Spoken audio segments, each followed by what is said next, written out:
അത് ഇത് നടത്തുന്നത് സർവമത എല്ലാവരും കൂടിയാണ്. എല്ലാ ദേവസ്വത്തിന്റെ പ്രസിഡന്റ് ഇല്ലാത്തതാണ് നല്ലത്.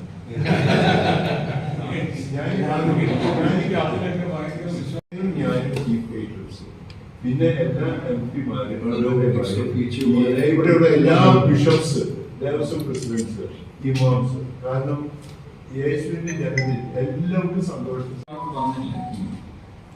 അതിനെ എന്താണ് ജക്സ്റ്റപ്പോസ് ചെയ്യുന്നതെന്ന് ഞങ്ങളുടെ കാര്യം പറഞ്ഞിട്ടുണ്ടായിരുന്നു.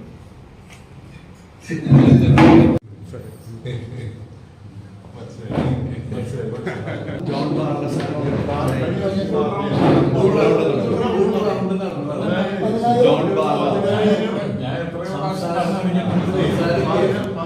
പേരെ